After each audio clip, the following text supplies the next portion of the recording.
চল, প্রথম কথা হচ্ছে রাইবোজোমটাকে কে ডিসকভার করলেন? রাইবোজোমকে কে ডিসকভার করলেন? প্যালাডি। যদিও প্যালাডে। একটি ভালো বইতে বলা থাকে রাইবোজোমকে ডিসকভার করেছিলেন ক্লডে আর নামটা দিয়েছিলেন প্যালাডে। দরকার নেই এনসিআরটি যা বলেছে আমাদের তার থেকে বেশি মাতাবরি করার দরকার নেই। Ribosome are the granular structures first observed under electron microscope as dense particle by George Palade 1953। তাহলে বলো রাইবোজোম ডিসকভারি কাকে ক্রেডিট দিচ্ছ? প্যালাডে। জর্জ প্যালাডি। নেক্সট কোয়েশ্চেন, জাস্ট কতগুলো কোয়েশ্চেনের আনসার করে নেবো, মিটে যাবে। রাইবোজোমের নাম রাইবোজোম কেন হলো? Answer is some means stable body আর রাইবো মিন্স, খেয়াল করো, ribosome equal to chemically rRNA plus protein. কতবার পরীক্ষায় এসছে আমি তোমাকে বলে বোঝাতে পারবো না। আরআরএনএ ইকুয়াল টু কি বলো? সরি, রাইবোজোম ইকুয়াল টু কি বলো? Ribosome equal two rRNA plus protein. আচ্ছা বলো তো, একজন মেকানিক সে আরআরএনএ নিতে ভুলে গেছে, এমআরএনএ প্লাস প্রোটিন বানিয়ে ফেলেছে, তাহলে কি তৈরি হবে এমআরএনএ প্লাস প্রোটিন মিলে? ইনফরমোজোম। কোথায় পাওয়া যায় গো ইনফরমোজোম? অ্যাম্ফিবিয়ান ওসাইটে হিউম্যান রিপ্রোডাকশন পড়াতে গিয়ে বলেছিলাম। তাহলে rRNA plus protein ribosome, mRNA plus protein informosome. RRNA মানে কি বলতো? Nucleic acid. তো নিউক্লিক অ্যাসিড মানে কি আছে? Pentose sugar, nitrogen base, phosphate. Pentose sugar, nitrogen base, phosphate. Pentose sugar হিসাবে কে আছে দেখি, কে বলতে পারে? এই সুগারটা, তাই না? এইচওএইচ, এইচওএইচ, এইচওএইচ, এইচ, সিএইচ2এইচ। তাহলে এই রাইবোজ আছে পেন্টোজ সুগার হিসাবে, আর এটা একটা স্টেবল বডি, তাই তার নাম জোম। তাহলে দুটোকে পাঞ্চ করে নাম হলো রাইবোজোম। বলো রাইবোজোমের নাম রাইবোজোম হলো কেন? আমি কি বোঝাতে পারলাম? তার কারণ জোম মিন্স স্টেবল বডি, এটা অ্যামিবার মতো নিজের শেপ সবসময় চেঞ্জ করবে না। সেকেন্ড হচ্ছে ribosome equal two rRNA plus protein. RRNA মানে নিউক্লিক অ্যাসিড এক ধরনের, নিউক্লিক অ্যাসিডের মধ্যে পেন্টোজ সুগার হিসেবে রাইবোজ সুগার আছে, তাই নামটা দেওয়া হলো রাইবোজোম। বলো ক্লিয়ার? তাহলে কেমিক্যালি দেখো, they are composed of ribonucleic acid RNA, তার মধ্যে কোন আরএনএ বলো? And protein, and that is not surrounded. তাহলে বলো তো নেকেড সেল অর্গানেল হিসেবে আমরা পড়েছিলাম না রাইবোজোমকে? Naked cell organelle. আরেকজন কে আছে naked cell organelle? Centrosome. Centrosome, okay, বুঝতে পেরেছো? রাইবোজোম কোথায় পাবো? প্রেজেন্ট ইন, বলো, অল টাইপ অফ সেল। যত ধরনের সেল আছে সব জায়গাতে রাইবোজোম থাকতে হবে। তাহলে আমি বলতে পারি this is essential cell organelle. হ্যাঁ স্যার। বলো। হ্যাঁ স্যার। নেক্সট, তারপর দেখো, তোমরা প্রত্যেকে নিউক্লিয়াস প্রত্যেকে দেখেছিলে রাইবোজোমের জন্মস্থান কোথায়, কোন জায়গায় রাইবোজোম জন্মায় তোমরা দেখেছিলে? যে এর নাম বলে দিলাম, এটা যদি নিউক্লিয়াস হয় তাহলে নিউক্লিয়াসের ভেতরে দেখো এটা ডিএনএ, ডিএনএ থেকে হলো আরএনএ, আরএনএ নিউক্লিয়ার পোর দিয়ে বেরিয়ে আসলো কোথায়? সাইটোপ্লাজমে, তাই না? এর উপরে বসে আছে কে বলো? রাইবোজোম। তাহলে যদি আমি তোমায় বলি যে রাইবোজোমের লোকেশন কোথায়, আনসার লোকেশন অফ রাইবোজোম, বলো। এক, যদি ওটা প্রোক্যারিওটিক সেল হয় তাহলে বলো তো সাইটোপ্লাজমে ঘোরাফেরা করছে কিনা? হ্যাঁ স্যার। সাইটোপ্লাজমে ফ্রি নাকি ফ্রি নয়? ফ্রি। আর যদি সেটা ইউক্যারিওটিক সেল হয় তাহলে তুমি জানো এই সেল, এই নিউক্লিয়াস, এই এন্ডোপ্লাজমিক রেটিকুলাম, তাহলে এন্ডোপ্লাজমিক রেটিকুলাম রাফ যদি হয় তাহলে তার উপর রাইবোফোরিন আছে। তাহলে ইউক্যারিওটিকে কোথায় বলো? এক নম্বর বলতে পারি আরইআর। দু নম্বর কোথায় বলো? Nuclear membrane, nuclear membrane. তিন নম্বর কোথায় বলো?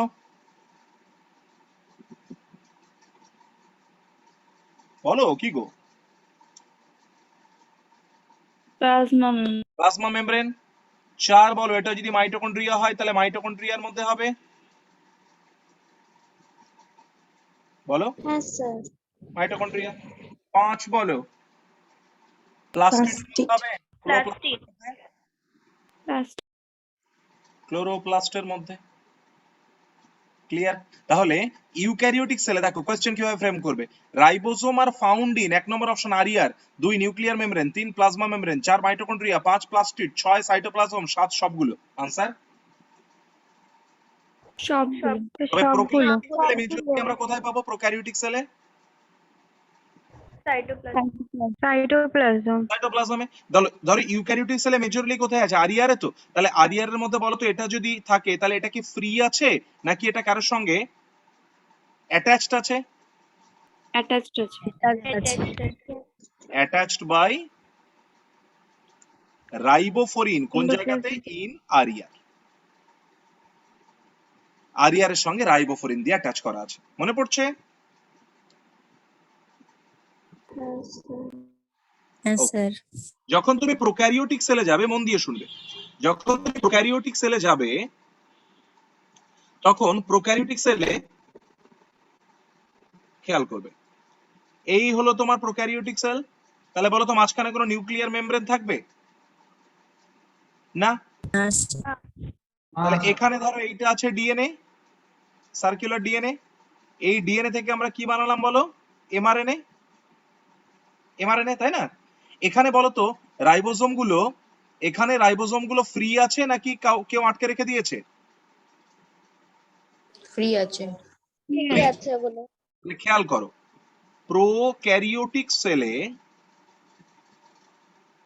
যখন ট্রান্সক্রিপশন হচ্ছে, প্রোক্যারিওটিক সেলে যখন ট্রান্সক্রিপশন হচ্ছে, দেখো এখনো পর্যন্ত ট্রান্সক্রিপশনটা শেষ হয়নি। ডায়াগ্রামটাকে এইভাবে না নিয়ে আমি ডায়াগ্রামটাকে একটু প্রপারলি বানাই। দেখো যদিও মনে করবে না যে প্রোক্যারিওটিক সেলে লিনিয়ার ডিএনএ আছে, দেখো এখানে আমি লিনিয়ার ডিএনএ, সার্কুলার ডিএনএ থেকে একটা ছোট্ট পার্ট কেটে নিয়েছি। ওকে, তাহলে ধরো এই ডিএনএ, এই ডিএনএ থেকে ট্রান্সক্রিপশন হচ্ছে, তাহলে ট্রান্সক্রিপশন হচ্ছে মানে বলো তো এই এমআরএনএ তৈরি হচ্ছে না? বুঝতে পারছো? রেড কালারটা এমআরএনএ, এমআরএনএ। তাহলে এটা এখন কি হচ্ছে? ট্রান্সক্রিপশন হচ্ছে তো, বলো। হ্যাঁ স্যার। তাহলে ডিউরিং ট্রান্সক্রিপশন মানে ডিএনএ থেকে এমআরএনএ তৈরির সময়, ডিএনএ থেকে এমআরএনএ তৈরির সময় ডিউরিং ট্রান্সক্রিপশন, দেখো রাইবোসোম গুলো এখানে যেহেতু বেঁধে দেওয়া নেই, তাহলে বলো তো রাইবোসোম গুলো সেইভাবে সারিবদ্ধভাবে বসতে পারে কিনা এর উপর? হ্যাঁ স্যার। তাহলে a group of ribosomes get attached to it,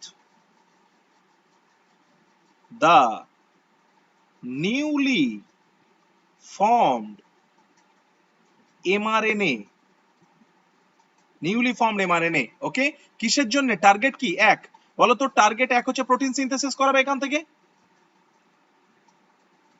প্রথম টার্গেট হচ্ছে প্রোটিন সিনথেসিস। সেকেন্ড টার্গেট হচ্ছে দেখো প্রোক্যারিওটিক এমআরএনএ এর রিলেটিভলি অনেক বেশি আনস্টেবল। প্রোক্যারিওটিক এমআরএনএ কেমন, স্টেবল না আনস্টেবল? Unstable prokaryotic mRNA. কিন্তু ইউক্যারিওটিক এমআরএনএ তুমি দেখবে সেখানে ক্যাপিং, টেলিং এসব আছে। তাহলে ইউক্যারিওটিক এমআরএনএ কেমন? প্রচুর স্টেবল। তাহলে স্টেবিলিটি কার বেশি, প্রোক্যারিওটিক এমআরএনএ না ইউক্যারিওটিক এমআরএনএ? ঝটপট বলো। Eukaryotic mRNA. Eukaryotic mRNA. তাহলে যদি ইউক্যারিওটিক এমআরএনএ স্টেবল হয় আর প্রোক্যারিওটিক যদি আনস্টেবল হয়, তাহলে বলো তো প্রোক্যারিওটিককে বাঁচাতে হবে, তাকে বেশি বডিগার্ড দিতে হবে তো। তাহলে যদি তাকে বেশি বডিগার্ড দিতে হয়, বডিগার্ডটা কে? এই রাইবোসোম গুলো। তাহলে আমি বলতে পারি ইট protects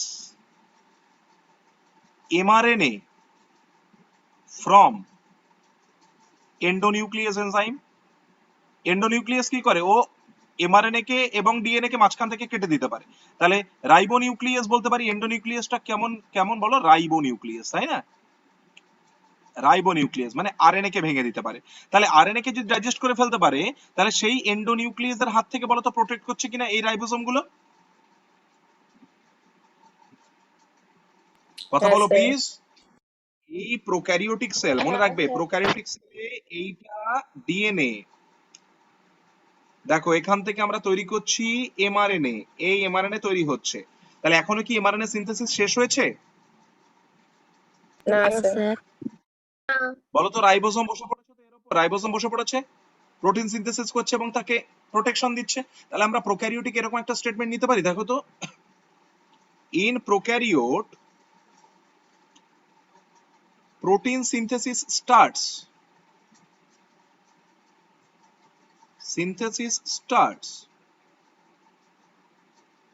before termination of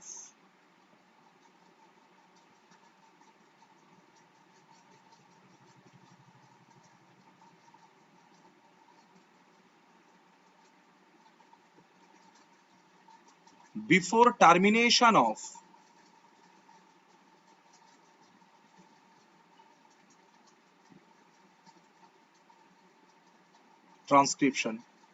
লাইনটা বুঝতে পেরেছি? লাইনটা বুঝতে পেরেছি? স্যার। ওকে, তাহলে এখানে দেখো ট্রান্সলেশন শুরু হয়ে গেছে, প্রোটিন সিনথেসিস শুরু হয়ে গেছে, কিন্তু এখনো কে শেষ হয়নি?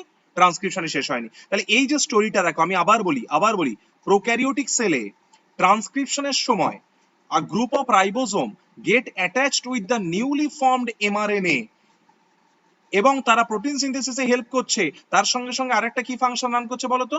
নিউলি ফর্মড এমআরএনএটাকে বলো তো রাইবোনিউক্লিয়াসের হাত থেকে প্রোটেক্ট করতে পারছে প্রাঞ্জল?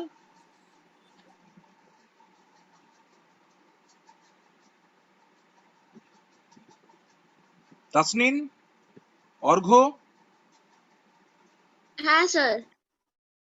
তাহলে এই স্ট্রাকচারটাকে আমরা বলি polyribosome or polysome, that is polysome or polyribosome. তাহলে বলো তো polyribosome is found in, 1 number option prokaryote, 2 mesokaryote, 3 eukaryote, 4 সবগুলো? Prokaryote. Prokaryote. Prokaryote, very good. ভাবছিলাম কেউ একজন বলবে যে সবগুলো। গ্রেট, তাহলে বলো পলিজোম ক্লিয়ার হলো? হ্যাঁ স্যার। স্যার। গ্রেট, তাহলে কি কি শিখলাম? রাইবোজোমের ডিসকভারি শিখলাম, রাইবোজোমের দেখলাম যে রাইবোজোমটাকে কেন রাইবোজোম বলি। 3, রাইবোজোম কেমিক্যালি কি দিয়ে তৈরি সেটা আমরা দেখলাম। Clear everybody? রাইবোজোম কেমিক্যালি কি দিয়ে তৈরি? প্রোক্যারিওটিকে রাইবোজোম কোথায় আছে, ইউক্যারিওটিকে রাইবোজোম কোথায় আছে, খেয়াল করো এবার। রাইবোজোম আমি কিন্তু কোথায় জন্মায় সেটা বলিনি, আমি বললাম কোথায় থাকে। এবার এই আরএনএ থেকে বলো তো আলটিমেটলি আমরা কি প্রোটিন তৈরি করতে পারছি এখানে সাইটোপ্লাজমে? না স্যার। এই প্রোটিনটাকে আবার আমরা নিউক্লিয়ার পোর দিয়ে বলো তো ট্রাভেল করালাম কোন জায়গাতে? নিউক্লিয়াসের মধ্যে। আর নিউক্লিয়াসের মধ্যে এই প্রোটিনের সঙ্গে কাকে মেশালে রাইবোজোম তৈরি হবে? আরআরএনএ। আর তুমি বলো আরআরএনএ তৈরির একমাত্র জায়গা সেলের মধ্যে কোথায়? নিউক্লিওলাস। নিউক্লিওলাস। তাহলে বলো তো নিউক্লিওলাসের মধ্যে আরআরএনএ আছে, তাকে যদি আমি প্রোটিন নিয়ে যাই ট্রান্সপোর্ট করে, তাহলে বলো তো আরআরএনএ প্রোটিন মিলে আমরা রাইবোজোমটাকে নিউক্লিওলাসের মধ্যে তৈরি করতে পারবো কিনা? হ্যাঁ স্যার। তাহলে আমি হেডলাইন বানাচ্ছি, বার্থ অফ রাইবোজোম আর অরিজিন অফ রাইবোজোম, কোন জায়গা থেকে রাইবোজোম তৈরি হলো? তাহলে answer is very simple, answer is very simple. দেখো এই হলো সেল,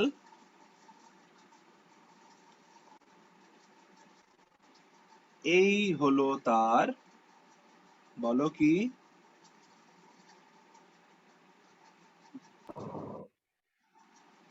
নিউক্লিয়াস, এই ছিল ডিএনএ, এখান থেকে হলো এমআরএনএ, এটা বাইরে আসলো,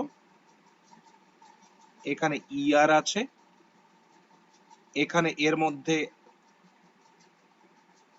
রাইবোজোম আছে, তার মধ্যে দিয়ে ট্রাভেল করলো, এখানে প্রোটিনটা তৈরি হয়ে গেল। দেখো এই যে এখানে প্রোটিনটা তৈরি হয়ে গেল, সেই প্রোটিনটাকে ট্রাভেল করালাম, এখানে এই বসে আছে নিউক্লিওলাস, তাহলে এখানে আমরা প্রোটিনটাকে ট্রাভেল করালাম, এর মধ্যে আরআরএনএ আছে, দিয়ে আলটিমেটলি এর মধ্যেই তৈরি হলো কে বলো? রাইবোজোম। রাইবোজোমটা। বুঝতে পেরেছো? তাহলে রাইবোজোমের জন্মস্থান কোথায়? Nucleolus. Ribosome originated in nucleolus. আর প্রোক্যারিওটিক যদি হয় তাহলে তার আবার নিউক্লিওলাস কি আছে? প্রোক্যারিওটিকে হলে জন্মাবে কোথায়? সাইটোপ্লাজম। তাহলে প্রোক্যারিওটিকে রাইবোসোম জন্মাচ্ছেও সাইটোপ্লাজমে, থাকছেও সাইটোপ্লাজমে। ইউক্যারিওটিকে রাইবোসোম জন্মাচ্ছে নিউক্লিওলাসে আর থাকছে সাইটোপ্লাজমে, মানে তোমার এন্ডোপ্লাজমিক রেটিকুলামের গায়ে, মাইটোকন্ড্রিয়ার মধ্যে, প্লাস্টিডের মধ্যে, প্লাজমা মেমব্রেনের গায়ে, নিউক্লিয়ার মেমব্রেনের গায়ে, এই জায়গাগুলোতে। ওকে, তাহলে বলো তো, যদি কেউ তোমার কাছে জানতে চায় যে মাইটোকন্ড্রিয়ার মধ্যে যদি রাইবোসোম থাকে আর ক্লোপ্লাস্টের মধ্যে যদি রাইবোসোম থাকে, তাহলে cell organelle within cell organelle কার নাম? রাইবোসোম।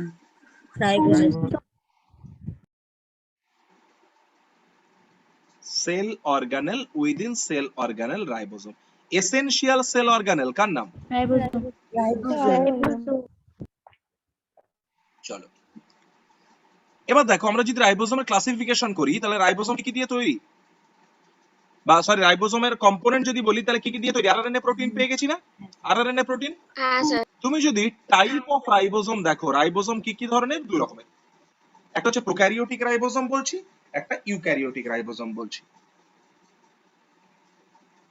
তাহলে রাইবোসোম একটাকে বললাম প্রোক্যারিওটিক, একটাকে বললাম ইউক্যারিওটিক। তুমি বলো প্রোক্যারিওটিক রাইবোসোম মানে কি 70s, আর ইউক্যারিওটিক মানে কি স্পেশালি 80s। তবে ইউক্যারিওটিকের মধ্যে কে থাকতে পারে? 70s থাকতে পারে, 55s থাকতে পারে। আমরা মেজরলি এই দুটোকে নিয়ে আলোচনা করব। দেখো 70s এর মধ্যে আমরা কি কি সাব ইউনিট পেলাম? 50s large sub unit, 30s small sub unit. এখানে 60s large sub unit, 40s small sub unit. ঠিক আছে, যেখানে s ইকুয়াল টু কি বলো? ওয়েডবার্গ ইউনিট। ওয়েডবার্গ ইউনিট কি? ওয়েডবার্গ ইউনিট ইজ সেডিমেন্টেশন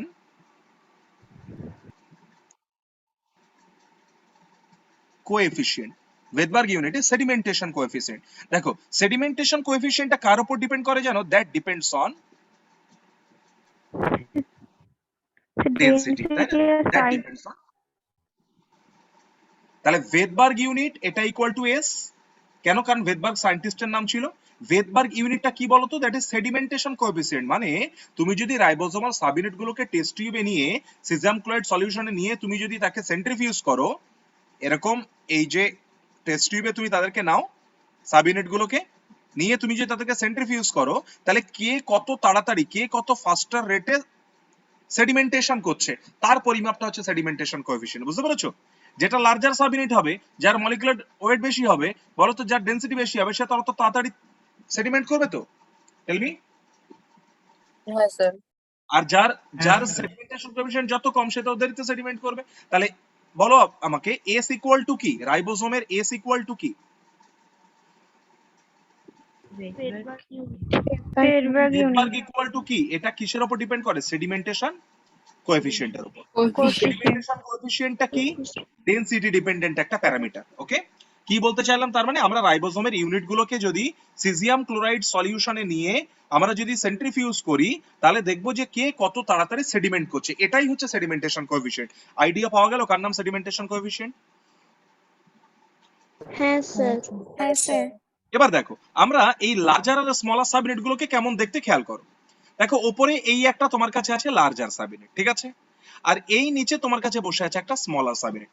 আর যখন এই দুটোকে তুমি পাঞ্চ করছো কি দিয়ে বলো? রাইবোসোমাল সাবইউনিট গুলোকে জুড়ে রেখেছে কে? ম্যাগনেসিয়াম। Very good. তাহলে ম্যাগনেসিয়াম দিয়ে যখন জুড়লাম, তখন বলো তো এই হচ্ছে একটা কম্বাইন্ড স্ট্রাকচার আমরা পাচ্ছি, তাই তো? তাহলে দেখো আমরা যখন লার্জার সাবইউনিটকে পাবো, মন দিয়ে শুনবে, ধরো একটা লার্জার সাবইউনিটকে আমরা এইরকম একটা, আমি একটু সিম্পলিফাইড ডায়াগ্রাম নিচ্ছি, ধরো এইভাবে আমরা একটা লার্জার সাবইউনিটকে পাচ্ছি, ঠিক আছে, এটা একটা লার্জার সাবইউনিট। আর ধরো এখানে আমরা এইভাবে একটা স্ট্রাকচার পাচ্ছি, এটা ধরো স্মলার সাবইউনিট। আমি সিম্পলিফিকেশন করে দিচ্ছি, স্মলার সাবইউনিট। বলো তো এই যে লার্জার সাবইউনিট, আমি ধরে নিলাম যে এর মাস হলো m1, এর ভলিউম হলো v1, তাহলে ডেনসিটি কি হবে? m1 by v1 smaller subunit দেখো এর মাস হচ্ছে m2 এর ভলিউম হচ্ছে v2 তাহলে এর ডেনসিটি কি m2 by v2 এবার দেখো তুমি ম্যাগনেসিয়াম আয়ন দিয়ে এটাকে জুড়ে দিলে Mg2+ দিয়ে জুড়ে দিলে তাহলে বলো তো আমরা এখন এই হচ্ছে আমাদের কাছে আছে লার্জার সাবইউনিট আর এই ধরো আমাদের কাছে আছে স্মলার সাবইউনিট তাহলে এখন টোটাল কমপ্লেক্স এইটা হলো তাহলে তুমি বলো এই টোটাল কমপ্লেক্সটার মাস কত M1 plus M2.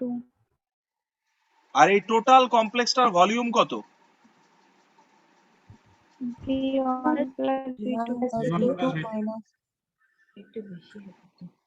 এই ফাঁকা জায়গাটার মাসটাকে তুমি অগ্রাহ্য করতে পারো ভলিউমটাকে ইগনোর করতে পারো তাহলে এটা v1 plus v2 নাকি v1 plus v2 plus x হ্যাঁ স্যার একটু বেশি v1 plus v2 plus x তাহলে বলো তো আমরা কি বলতে পারি d ভ্যারিজিয়াস 1 by v ডেনসিটির সঙ্গে ভলিউম ইনভার্সলি প্রপোর্শনাল না হ্যাঁ স্যার তাহলে দেখো যখন আমরা এই লার্জার সাবইউনিট এবং স্মলার সাবইউনিটকে অ্যাড করে একটা টোটাল মাস বানালাম বলো তো তখন আমরা কি দেখব ভলিউম ইনক্রিজ ডিএস অর নো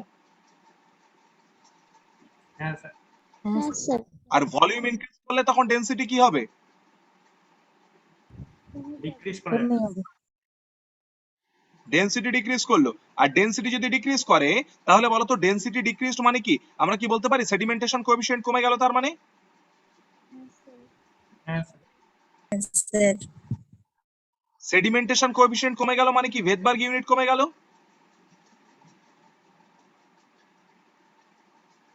তাহলে বলো তো এস কমে গেল তাহলে বলো আমরা যদি 50s এবং 30s এই দুটোকে জয়েন করি তাহলে 50 30 80 হওয়ার কথা ছিল তো 70s কেন হচ্ছে তার কারণ এটা 50 plus 30 equal to 80 কিন্তু 50s plus 30s equal to কখনোই 80s হবে না তার কারণ কি বলো কারণ তুমি যখনই তাদেরকে একসঙ্গে অ্যাটাচ করছো বলো তো ভলিউমটা যদি ইনক্রিজ করে তাহলে সেডিমেন্টেশন কোএফিশিয়েন্টটা কি হয়ে যাবে ডিক্রিজ করে যাবে তাহলে কেন 50 30 যোগ করে 70 হচ্ছে আর কেন 60s আর 40s যোগ করে 80s হচ্ছে এটুকু ক্লিয়ার হয়েছে প্রত্যেকের হ্যাঁ স্যার অনেক জনের সারা জীবনে মনের মধ্যে পুষে রাখা কোশ্চেনের আনসার এটা তাই না বলতে পারে না চলো তাহলে আমরা পেয়ে গেলাম যে এই এস গুলো কি জিনিস এবার চলো যেটা তোমার কাছে আছে 30s 50s 60s 40s তাদের মধ্যে আর কি কি কম্পোজিশন আমরা পাবো খেয়াল করো তাহলে 70s এর মধ্যে আমরা কি কি পাচ্ছি 50s 30s 80s এর মধ্যে কি কি পাচ্ছি বলো 60s 40s মনে রাখবে 30s এ আছে 16s RRNA 30s এ কি আছে বলো 16s RRNA 40s এ কি আছে 16 এর থেকে একটু বাড়িয়ে দিলাম 18s RRNA মনে থাকবে তাহলে বলো 30s রাইবোসোমে আরএনএ ফ্র্যাগমেন্ট কতগুলো আছে 16s একটা কি সেটা 16s 40s এ আরএনএ ফ্র্যাগমেন্ট কটা টাইপের আছে একটা 18s 50s এর মধ্যে দেখো তুমি পাবে কত বলো 23s আরআরএনএ তার সঙ্গে 5s আরআরএনএ আর এখানে তুমি দেখো 23 থেকে বাড়িয়ে দিলাম 28s rRNA 5s rRNA 5.8s rRNA আর প্রত্যেকের সঙ্গে কি আছে বলো প্রত্যেকের সাথে প্রোটিন আছে তাহলে আমরা বলো তো কেমিক্যাল স্ট্রাকচার অফ রাইবোসোমকে কভার করতে পারলাম কিনা স্যার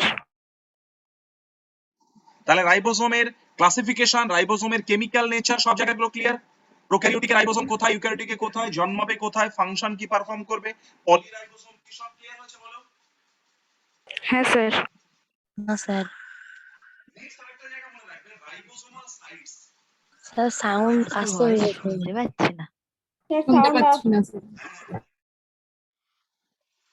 কোন জায়গা থেকে শুনতে পাওনি বলো রিপিট করছি এখনো শুনতে পাচ্ছি না শুনতে পাচ্ছি না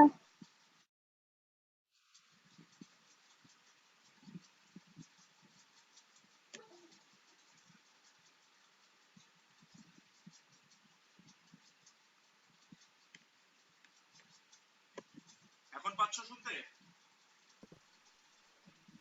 না স্যার।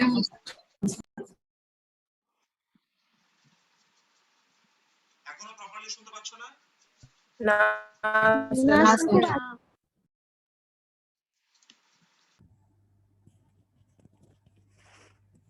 এখন পাওয়া যাচ্ছে? পাওয়া যাচ্ছে তো। এখন বলো তো, এখন এখন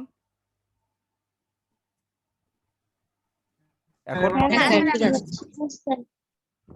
ওকে, তাহলে রাইবোজোমাল সাইট দেখো, রাইবোজোমাল সাইট কি কি? এরকম আমরা কতগুলো রাইবোজোমাল সাইট পাবো। এই রাইবোজোমের 30th সাব ইউনিট ধরো স্মলার, এইটা লার্জার। তাহলে এখানে এই একটা সাব ইউনিট আছে যেটাকে আমরা বলি এ সাইট, এই একটা সাব ইউনিট আছে তাকে আমরা বলি পি সাইট, এই একটা সাব ইউনিট আছে তাকে আমরা বলি ই সাইট। তাহলে বলো এই সাইটটার নাম কি? Arrival site. Arrival site. এই সাইটটার নাম কি?